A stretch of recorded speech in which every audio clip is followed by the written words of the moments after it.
Your food is either fueling you and your energy for your work performance, or it's slowing you down. Most entrepreneurs and high performers get this wrong. Why? Because they listen to lazy, bad advice that, as I said on the last episode, is fit for 9-to-5ers who have a different lifestyle to you. So in this episode, I'm going to share with you 3 simple but high-level tips that have worked for our Built to Last clients, and 3 pieces of bad advice that you need to ignore and you've likely tried and failed. It's going to be short, it's going to shoot straight from the hip, but hopefully these tips will help you. Bad tips. Number 1, eat every 2 to 3 hours. This is not realistic for high performers who have a jam-packed schedule of meetings, social occasions, and training, etc. to fit in. Just eat clean. What does that mean? Especially if you don't know how to eat clean, or you're in situations at restaurants, have to eat on the go, where you cannot 100% control the choices you have available to you. Just eat clean is too vague, and more importantly, has absolutely zero structure attached to it. And one of the biggest reasons people fail with their food is they have no structure, and they're trying to eat based on a system that might have worked in their 20s. Third piece of bad advice is cut all carbs when you're trying to lose weight. This will absolutely tank your brain power energy and certainly won't help you build strength and muscle and maintain motivation in the gym. So what's better advice?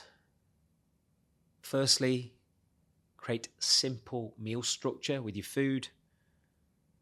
For me, I wouldn't stress too much about the exact timings of your meals.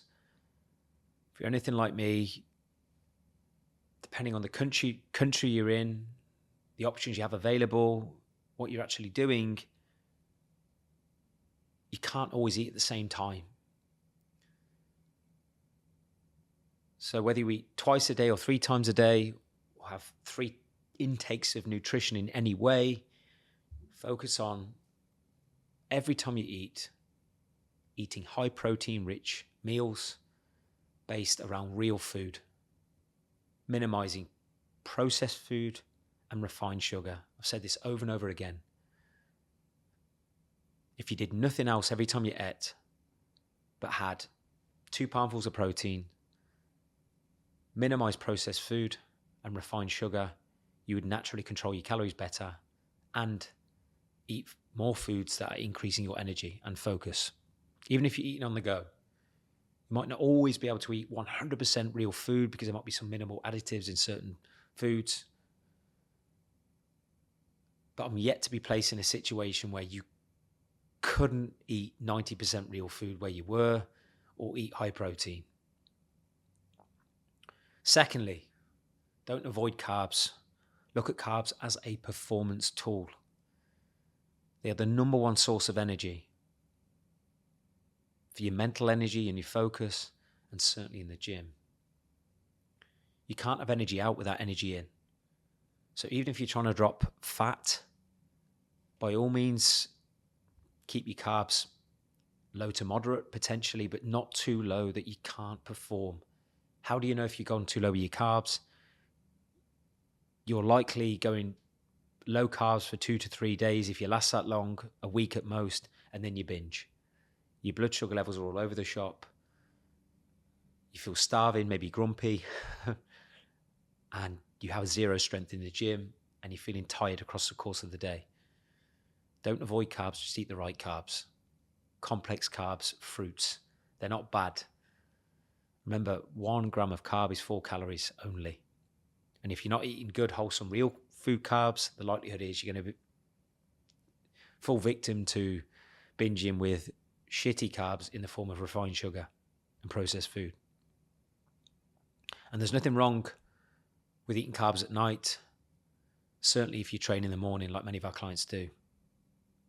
This myth of don't eat carbs after 6 is bullshit and it's lazy advice. Majority of our clients, their biggest meal will be in the evening. Mine certainly is, because the carbs I eat in the evening are the fuel for the following day. Certainly if you're training early. Thirdly, focus on hydration first. Really simple thing that is often overlooked. If someone's looking to live with more energy and perform well in that day, and certainly manage their food across the day better and have more cognitive function and focus for work tasks, hydrate first thing in the morning and before caffeine. I will have at least 750 ml of water, sometimes a litre first thing in the morning, with some supplements, a greens drink.